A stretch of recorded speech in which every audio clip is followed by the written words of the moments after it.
Total schizo, Mister Sourcil. J'ai pris cette accusation dans l'estomac. Oui, elle m'a déstabilisé. Oui, je ne pouvais pas m'attendre à une telle violence. Oui, j'ai mis du temps.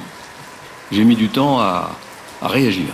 J'ai mis du temps à mesurer que le ciel m'était tombé sur la tête. Je le reconnais.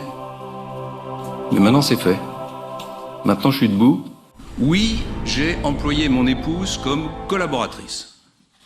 Pourquoi rembourserais-je des sommes qui correspondent au travail de ma femme? Je vous pose la question.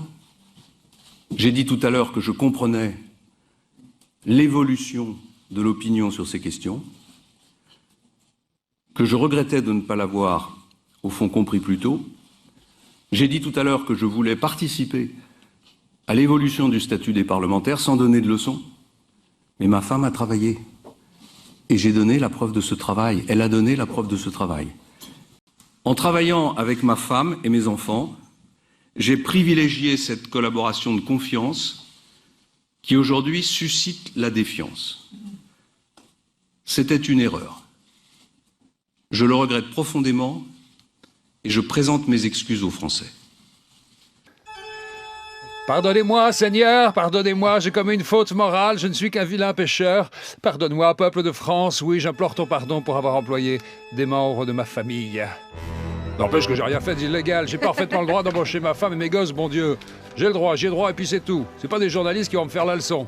Jamais je rembourserai quoi que ce soit, ce fric on me l'a donné, j'avais le droit d'en faire ce que je voulais. J'aurais pu le filer à mon clébard si j'avais voulu. Je vais pas me laisser pourrir la vie pour un truc légal. Merde, si c'était à refaire, je le referais. Si les Français sont jaloux, c'est pas de ma faute. Ils avaient qu'à mieux travailler à l'école, ils auraient eu des meilleurs boulots, ils auraient fait député pour se gaver comme moi. Merde alors, je vais pas passer le mois de février à m'excuser.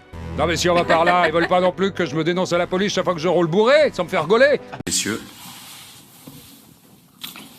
oui, Monsieur le Premier ministre, Christophe Jacubizine pour TF1, vous venez de présenter vos excuses aux Français.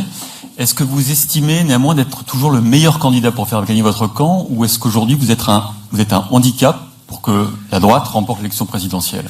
je suis le seul candidat qui soit en mesure de permettre à notre pays de mettre en œuvre un programme de rupture.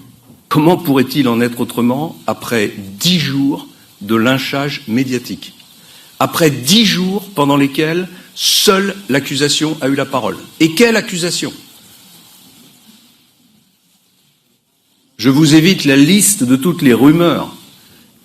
J'ai entendu récemment que, Premier ministre, j'avais fait classer ma maison au monument historique. Voilà, et je passe sur les autres. La vérité, c'est que malgré tout ça, une majorité de Français de droite souhaite que je porte mon projet de rupture. Parce qu'une majorité de Français de droite ne veut pas être confrontée au choix entre M. Macron et Mme Le Pen. Entre un programme d'extrême gauche qui ne pourrait que ruiner la France et un programme qui ne comporte rien d'autre que des affirmations sympathiques et des dépenses nouvelles. Oui, je suis aujourd'hui le seul candidat qui peut permettre le redressement national. Est-ce qu'aujourd'hui, au vu de vos excuses que vous venez de faire aux Français, vous vous considérez toujours irréprochable et légitime pour demander aux Français les efforts que vous souhaitez leur imposer au vu de votre programme? Merci. Je vous l'ai indiqué, j'ai respecté la loi. Je n'ai pas enfreint la loi. Je n'ai rien à me reprocher quant au respect de la légalité. Et donc, oui, je considère que je suis aujourd'hui en mesure de mettre en œuvre un projet, y compris en ce qui concerne l'autorité du président de la République et de l'État. Total schizo, Mister Sourcil. Pourquoi rembourserais-je des sommes qui correspondent au travail de ma femme? Je vous pose la question.